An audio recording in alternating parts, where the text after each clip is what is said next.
Ghiyath. So I'm going to introduce our wonderful guest moderator, Mamadou Samba, who currently serves as the Chief of Staff to the Office of Labor Relations and Collective Bargaining for the Office of the DC Mayor, Muriel Bowser. Prior to that, he served as the Executive Director of the Mayor's Office of African Affairs from 2015 to 2019. Mamadou is originally from Senegal and is also Francophone. In 2016, he was named one of 20 young African influencers in the diaspora by Shop Black magazine. He's the recipient of a congressional recognition from Representative Eleanor Holmes Norton of the District of Columbia. He also received the 2017 Nelson Mandela Award for Social Justice from the UNESCO Center for Peace and the Visionary Leadership Award from the African Studies Association. Mamadou, I'll give you the mic. You take your panel away. Good afternoon, everybody. Thank you, Elizabeth, for the introduction. My name is Mamadou Samba. This is my third time participating in this conference. The last two times I was a moderator. I think the first time I was a guest speaker. So I think Elizabeth thought that I have more questions than answers. Which perhaps make if anybody's listening from Jeopardy, if they want to recruit me to be the next host, feel free to reach out. But yes, but it's an honor to be here. We have a great panel. Today our topic will speak to Islamic finance, banking and investment. And so Islamic finance is really an activity that complies with Islamic law. In its practical application through the development of Islamic economics. Some of the models of Islamic banking include profit sharing and loss bearing, safekeeping, joint venture, and cost plus, and also leasing. And so today that's what we're here to talk about. We have distinguished panelists here. I'm not going to read all of the bios. I'm just going to say a few words about it, and I'll give each a chance to make very brief opening remarks, and then we'll get into the questions. So the first speaker on my left here is Mr. Khalid Parekh. Khalid is the founder and founder, CEO, and chairman of AMSIS? AMSIS, okay. AMSIS Group, a group of 14 companies that work alongside of technology, capital, healthcare, blockchain, energy. Very impressive young man, and I'm really honored to have you here. Our next speaker will be Dr. Nakshbendi, who's a AU professor and teaches Islamic finance, project finance, microfinance, trade, and project finance. Dr. Nakshbendi has over 35 years working in development banking and working in 15 countries in the Middle East, North Africa, the UK, France, and so on and so on. Dr. Nakshbendi, thank you for joining us. And our last speaker is Mr. Haitham Al-Sayed. Mr. Al-Sayed joined the Saturna capital in 2016. He has over 20 years experience in the financial services industry. And he has held several leadership roles, senior leadership roles with national and international financial services firms. And so Mr.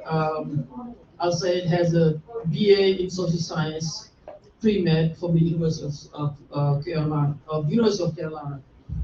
More about their bios on the Summit website, and I'd like to thank everybody again for joining us.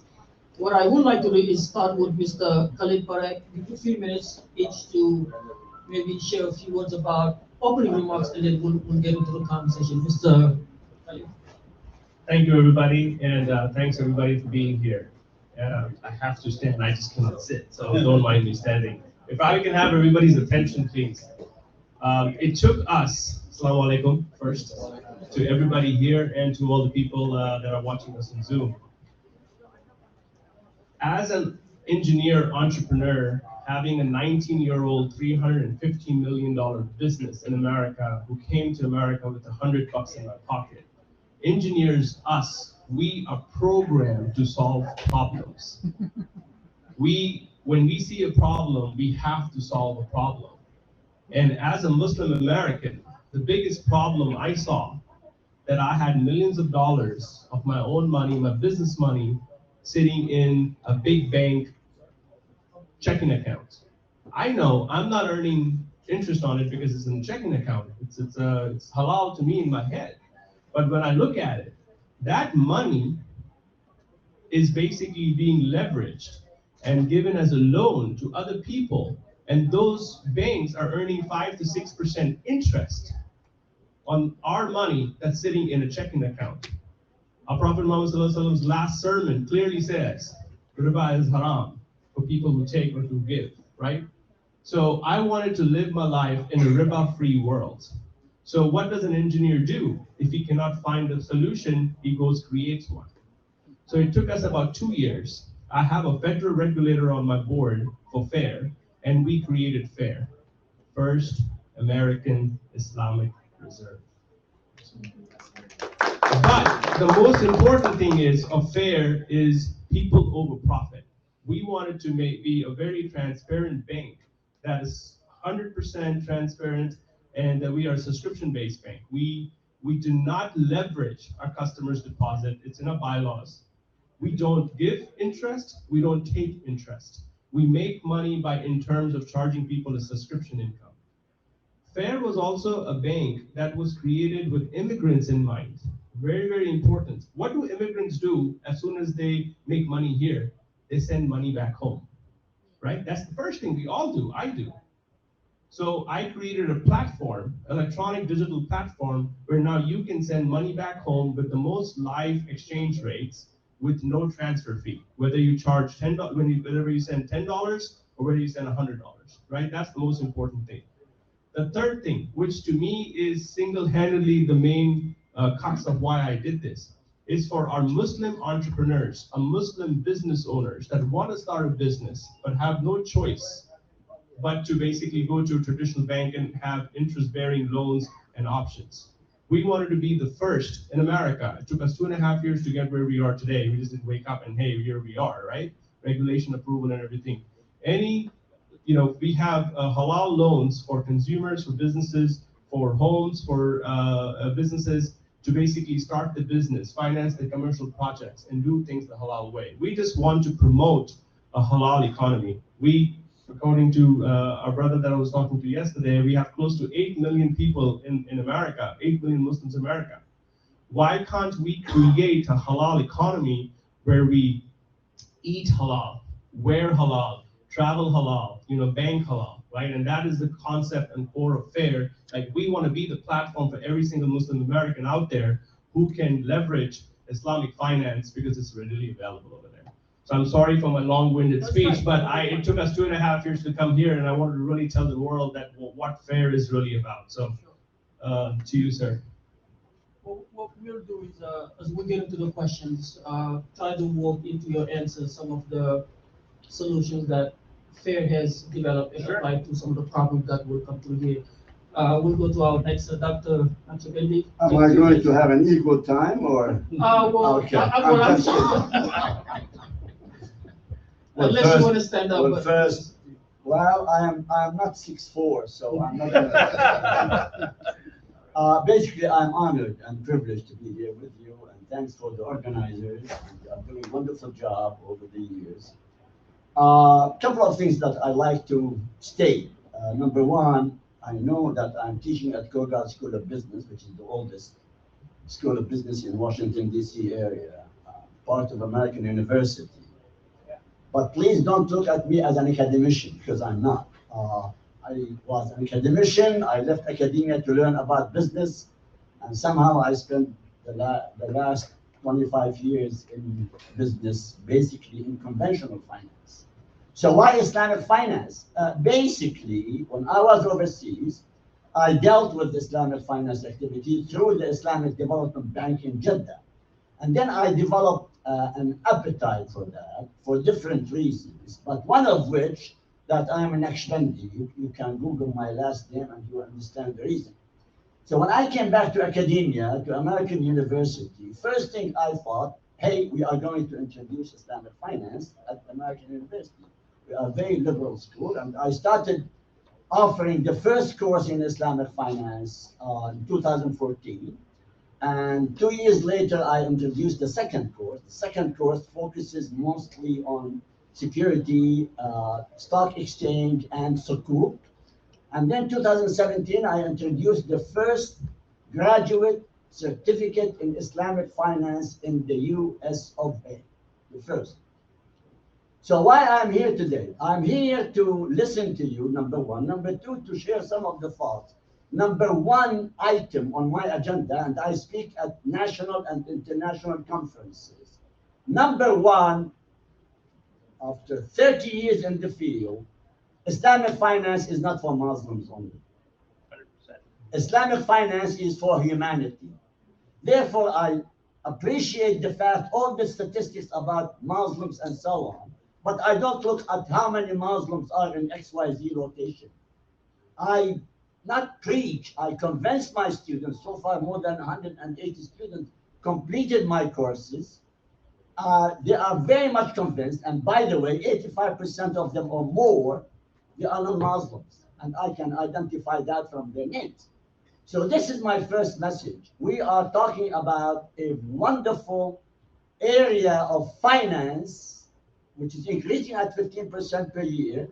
And mainly, this is for humanity. So when I look at the United States, I don't look at 6 million or 8 million or 10 million. I look at 350 million people that I like to convince them this is the way to go. And you would be amazed when my students, when I tell them after a couple of weeks, they take the first midterm, why did you take the course? You would be amazed how they say that we are sick and tired of the interest-based student loans and what have you. So in conclusion, out of frustration on my part, because I don't get the necessary support that I seek, I established my own NGO, which is called American Center for Alternative Finance, which has a beautiful Arabic name. It is ACFAF.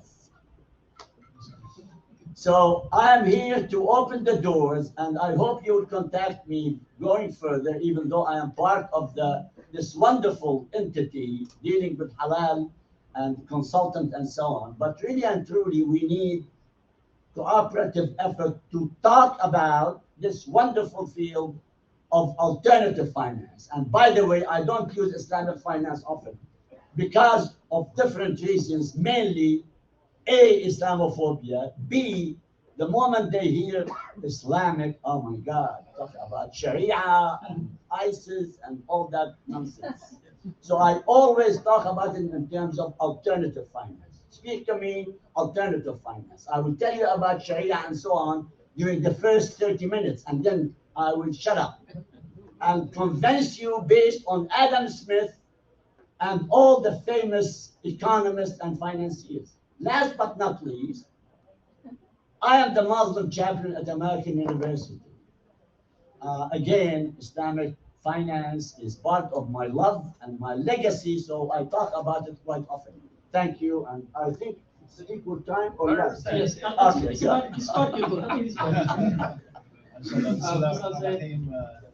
Nice to be here with all of you. Again, as Mamadou mentioned, my name is Haitham Al Sayed with Saturna Capital, home of the Amana Funds. My why as to joining Islamic finance or alternative finance is that I truly believe that it's an alternative financial system, and it's challenging the conventional system. And I think that we have an opportunity to, at the very least, to challenge the business practices, whether we're investing, whether we're, banking, mortgage, or what have you. And just to let you know, when you say Islamic Muslims, we manage about 6 billion under management. A majority of it is from non-Muslims. And they're not with us because of the Islamic principles. They're with us obviously because of the performance and the way the funds have done over the last 30 years. But alhamdulillah, and we'll talk about this later on, is that it's not just Islamic, it's social responsible, ethical investments that comes and incorporates this methodology. Thank you very much. Please give them a round of applause. So I'm going to get straight into the questions, and I think people always appreciate a very lively conversation. And so let's try to make it as that. Some of the answers could probably be short a little bit so that we can get as many questions there as possible. But Dr. Nakshbendi, you started by saying that Islamic finance grows about 15% a year, and 15%, 15% on average per year. But globally, Islamic finance institutions hold about $2 trillion worldwide.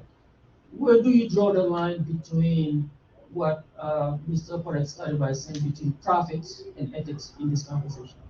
Well, again, in all fairness, in some conferences they talk about Islamic finance as ethical finance. I said stop.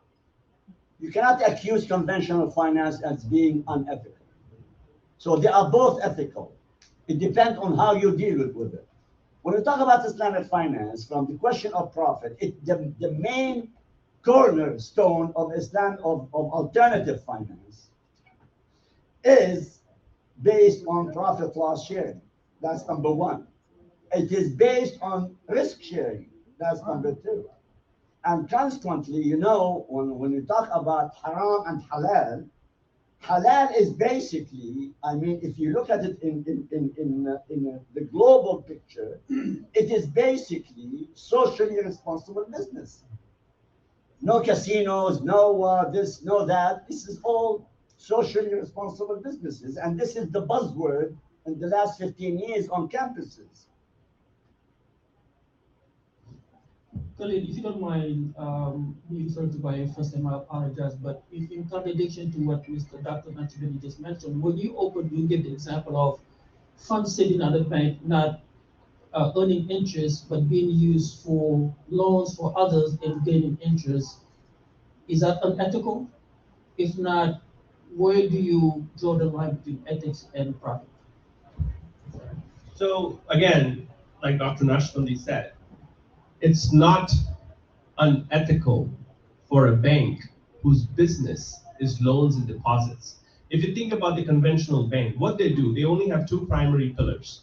They take your deposits, they use those deposits to do loans. That's how they make money. They make money two ways. They make money by earning interest on customers' deposit, which they get it for free. And the second way is they charge us billions of dollars with overdraft fees and this fees and that fees. That's the business model of the bank. So to American, or world's traditional finance system, that's not unethical because that's its business, right? We are basically carrying the risk to carry your money, and this is cost of doing business.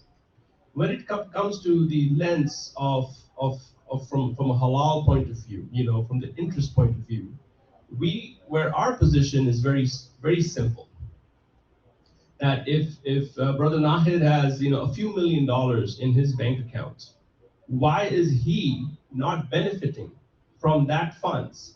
And because he doesn't want to earn interest, right?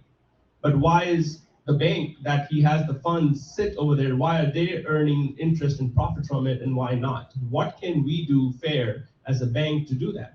So what we did was we created, one of America's first, certified halal dividend account. What we do is we created a wealth building account where now Dr. Nahid can transfer his money from his checking account to a wealth building account, which is SIPC insured up to 500,000. And we deploy his funds into halal Sharia financial products. And we take profit and loss risk. We take, the loss conversion risk, and then we earn the dividends and we share it back with them, right? And, we have up to 4% halal dividends that we're paying, annually and all the other stuff. But the idea is to answer your question, what we want to do is take this concept of, banks earning money from your money as interest and for themselves. Why can't you do it and earn dividends, the halal dividends, and really, try to grow that way? Thank you so much. Mr. I have another question for you, which is along the same lines.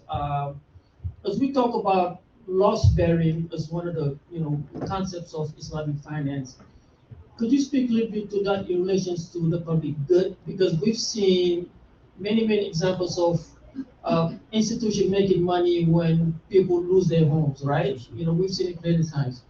But the concept of loss bearing in the public good, what does that mean to you, and how does that apply to the conversation? Yeah, thank you for the question. So to me, I think I look at it from what is the distribution versus accumulation.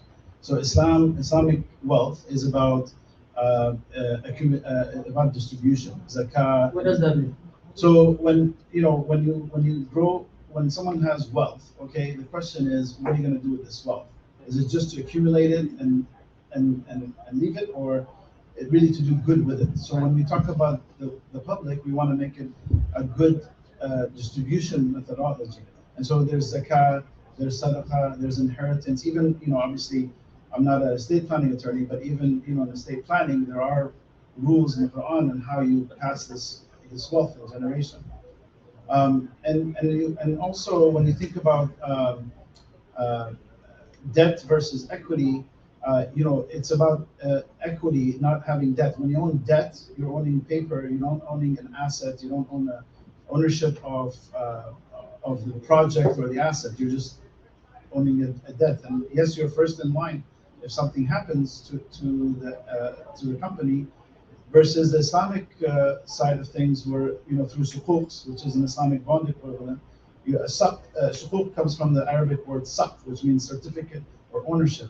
So the actual client is actually having an ownership of the asset versus the conventional means. Definitely. So let me just stay with you for another series of questions, and then I'll sort of distribute it that way. I want to talk about the differences between traditional financing and halal finance.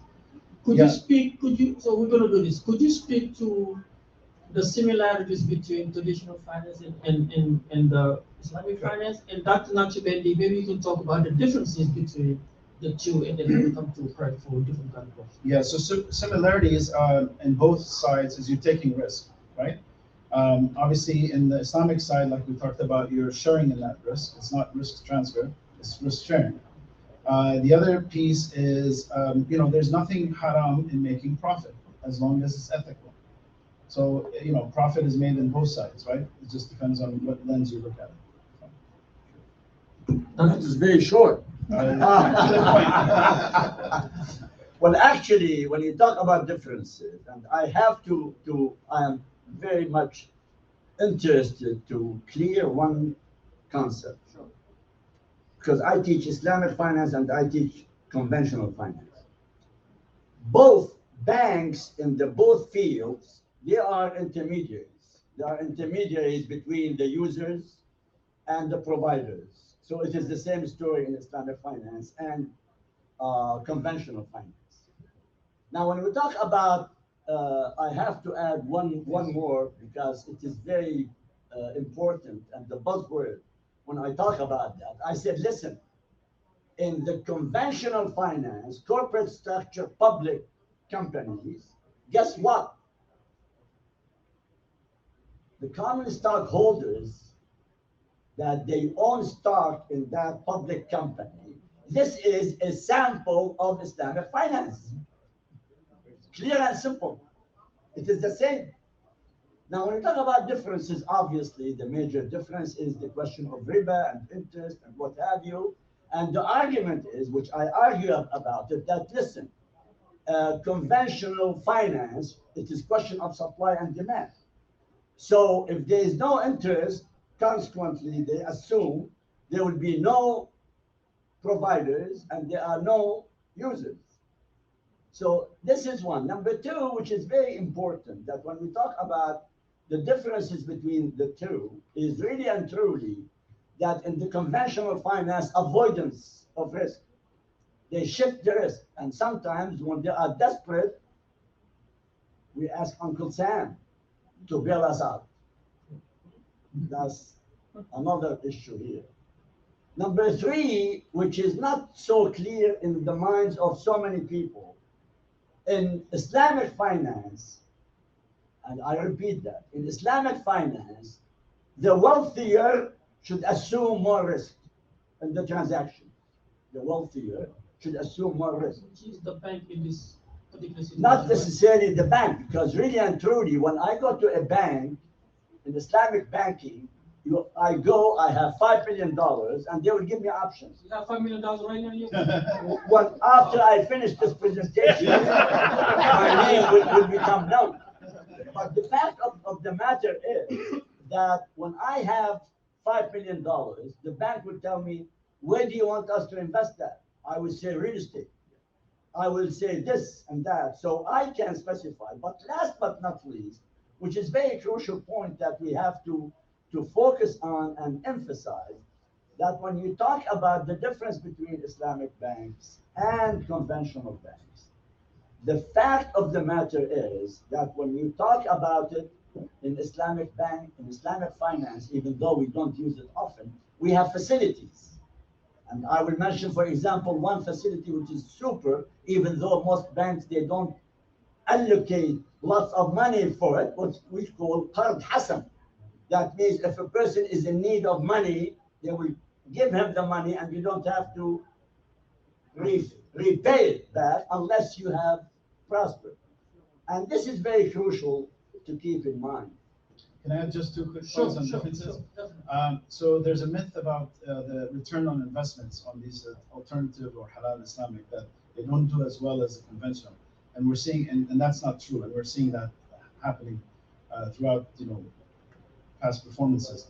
But also the risk management, which is the risk management controls within the Islamic side of things, is more built out than your conventional. And that's what allows that performance to increase, especially with last year's COVID or 2008, when you don't invest in financials or highly leveraged companies and so forth. So Khalid, different kind of question along the same lines. You've heard the differences, similarities, but if you walk out there, the average citizen probably doesn't know a whole lot about Islamic finances. Even though when we want to get a house, we don't really think about, we just want to get a mortgage. We don't maybe think about the advantage of going to Islamic financing. What can be done by banks like yours, companies out there, to make sure that more people are aware of the resources? Does this mean more marketing in your banks? What can be done so that the information is out there, we can take advantage of it, so we can see more Muslims and non-Muslims seek more Islamic financing? To give you a direct answer, what can be done? There's only one thing that we have an answer for. We want to educate, because when you know the product or the services, you can make the decision because you're a smart person. But if we don't educate the audience, the differences between traditional finance and alternative finance, right? That's the challenge. To also simplify, let's say we have a brother that opened up a tire shop. He goes to a bank, traditional finance. The bank says, okay, here's a $100,000 loan. You give me 5% interest. Whether you lose money or you gain money, you owe me 5% interest. The riba. So that's traditional finance, where the bank has taken all the risk away, put all the risk on the brother's hand, that he has to make money to pay the bank the 5 or 6% interest. That's traditional finance. Alternative finance, halal finance, or Islamic finance, what we say is very simple. Profit and loss sharing. So we tell the brother, hey, here's $100,000, right? If you make profit, then pay us whatever our cost of capital and a profit rate is. If you cannot pay us, then don't pay us. We will defer that until you start making profit. That's the most simplest explanation. Profit and loss sharing is your non-traditional or your alternative finance. Going back to education, what I did was I took 30 seconds and I educated in a very simple way of how to do it.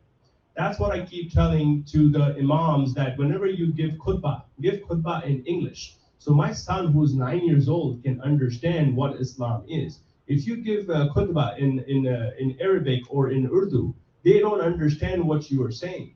And they are the future of America, they're the future of Islam, they're the future of people carrying the torch ahead. So when you use simple words, teach in analogy, you teach in simple examples and educate people. When you give them the power of knowledge, they will be the leaders that we want them to be, right? No, that's very good. Elizabeth, I would count on you to sort of let me know 15 minutes before so we can get the audience's question. Let me just stay with you, because I have a different kind of questions. Yeah. About inclusion, diversity, discrimination in, let's say, housing.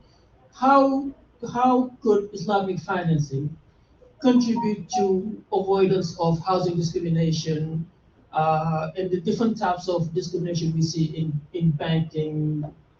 Tell me more about how that could be a solution to addressing that particular problem. Yeah, so I'll give you I will always speak my answers in terms of explanation and examples, right? I'll give you an example.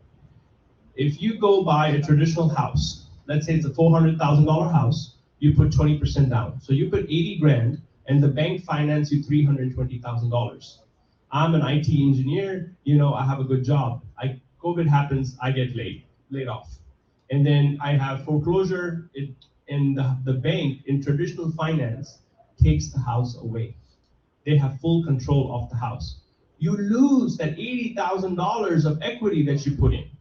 You lose the appreciation that happened over the 3 years, and you just basically walk away with a bunch of embarrassment and leaving with an empty house.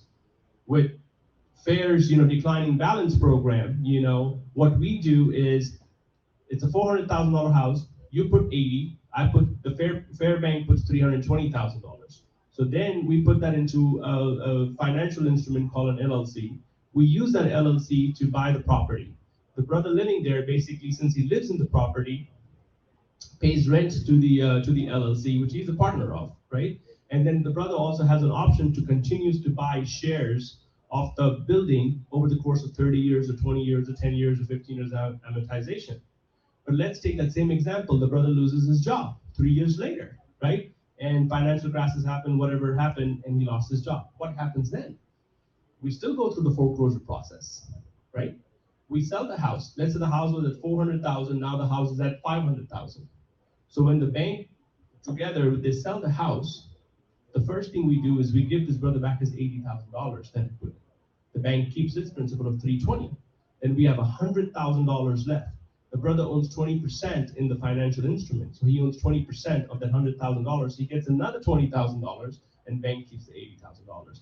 And that's, my friend, how you solve discrimination. And if we can take this product to every single American, 350 million Americans out there, make it simple, make it all digital to understand, why wouldn't the whole world adapt Islamic finance, which is your vision, right?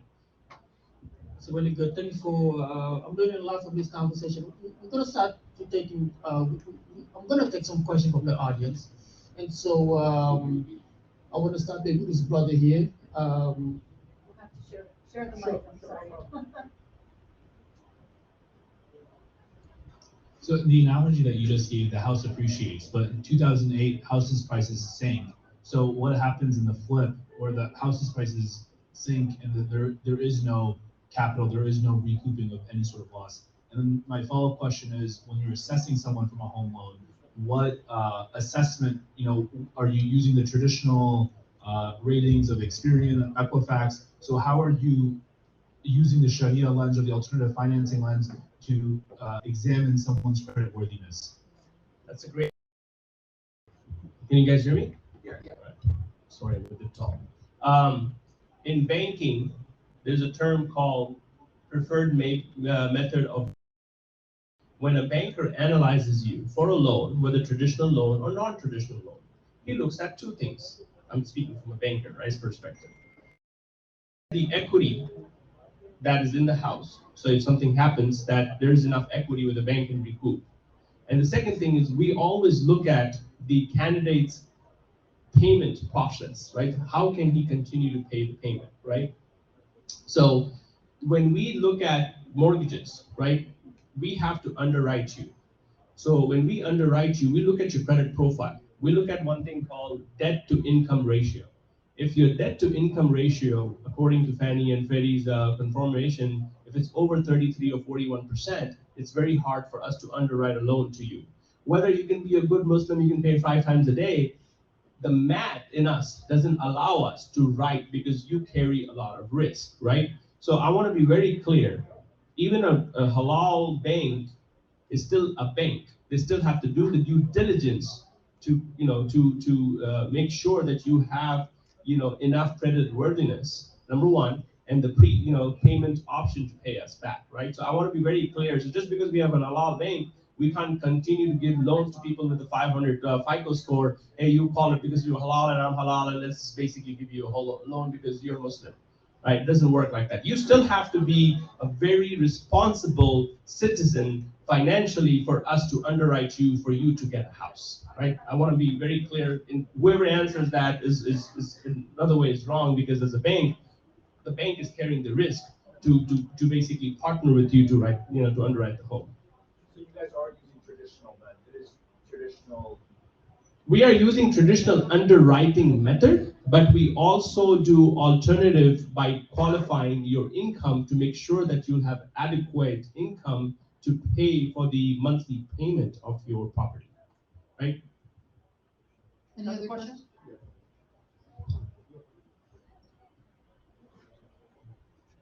I'm not sure who was first. Assalamu alaikum.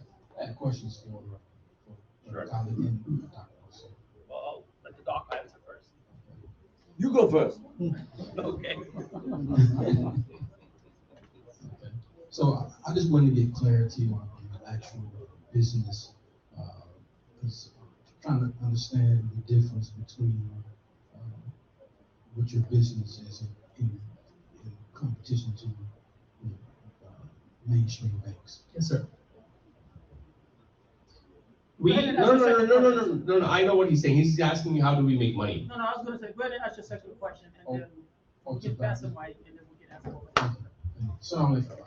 Alaikum assalam wa rahmatullahi wa And barakatuh. I have to say, for the first time, I never had an individual who clarified Islamic financing like yourself. This is the first time I've ever heard someone actually say that banks are a mediator in a transaction. And that's very, very important. I'm a real estate agent. I've been to several Islamic financing workshops, seminars. We have great depth of understanding. My question is regarding for the students, student financing. The company that you started, the company, does it work with the professional and graduate level students who that has higher cost of education? Let me answer the question while he fixes the mic. So how does FAIR make money, right? We don't make money on interest, right? So that's clearly established. So how do we basically make payroll and pay for all the marketing and all the booths over here? Very simple. We have a very small subscription-based fee. Think about Costco for banking, right? You pay us $6.99 a month. That's it for becoming a member of the bank, right? Or we have, for the very first 1 million users, we have a special $99 one-time lifetime membership. You never have to pay again, right? So we basically make our money using subscription-based income, number one. Every time you swipe your debit card, the bank keeps 1% in interchange. So when the sister goes and buys a hijab or a dress for $100, I make $1 off that transaction, right? So we make something called interchange. All banks make interchange who issue a debit card. These are the two primary ways we make money to sustain our model for continuing to create products for our members to benefit. Did that answer your question, sir? Yeah, the functionality, yes, sir. You're asking the functionality. Did I miss? Yeah. Your strategy, is there a title for it? Is it a title is there a title or there's some type of certification for your methodology of finance? I forgot the title that you brought up when you first came on. Yeah. It was federal or something. Yeah. So okay. So as a chartered bank, Okay. as a chartered bank, you have to be FDIC insured. Okay. So let me give you a quick lesson, education. I love that. FDIC. Hopefully, Khalid. Yeah, quickly. Federally Deposit Insurance Certification. Whenever you have money in a checking account, it's reserved. It's a $250,000 insured by the federal government. It's an agency. There's also CIPIC insured that all our halal dividends accounts are, which goes up to 500,000, which is basically insuring your investment accounts, right? So it took us 2 years to become, a chartered bank, that process. Then it took us another 6 months to get AAOI FI certification, which is the Islamic and accounting, methods of how to do halal finance, right? So we went through a lot of pain and suffering to show a model to the American government of OCC and all the other people that, hey, this is the model, this is what we're going to do it, and they finally approved us. That's accreditation. 100%. Basically, so you have to be accredited to be certified. Yes. So it is like accreditation and the accounting board. You answered it. I learned a lot today. Thank you, sir. Do you mind rephrasing your question because On the student loans. you did not make it very Yes, sir. clear to Yes, me. sir. It was very loaded. I'm sorry. My question is for the professional and the graduate level students. You have financing for the students on that level? From what I'm understanding, you have a company that works for like Halal financing for student loans, things like that. Actually, I don't have a company. My Oh. company is basically an NGO in order to advance Islamic finance. But really and truly, the question of which is very interesting, I'm working to get some kind of establish some kind of scholarship from basically the Gulf Cooperation Council countries to provide assistance to students who are interested to get the graduate certificate in Islamic finance, even though most of these guys who are going to apply, and we have about 12, 15 so far graduated, they are mostly students at American. So what I'm interested in, and I'm working hard in order to have it online, to have professionals from his bank to come and get the graduate certificate in Islamic finance. But Create a lastly- product. He's creating a product, is what he said. But lastly, I just want to leave the audience with two words. Two words. Number one, when you talk about conventional finance, it is paper economy. When you talk about Islamic finance, you are talking about real economy. Why? Because they make their money out of production. They provide a service. They create something. When you talk about conventional finance, take options, for example, it's all papers. Okay? Thank you. That's very good. I learned something today. You are very humble. No, I I love wanted that. to, Thank you, Professor. Thank you. I wanted to ask the audience to join me in thanking the panelists, and I apologize, we went out of time. Listen, I'll be at my booth till the dawn, till sun goes down. Whoever has any questions, I'm right there. That's exactly what I was gonna say. Find them at the booth, chase them in the restroom if you have to, ask more questions, and I look forward to seeing you guys again. Thank you so much. Thank you so much. Great questions. And thank you,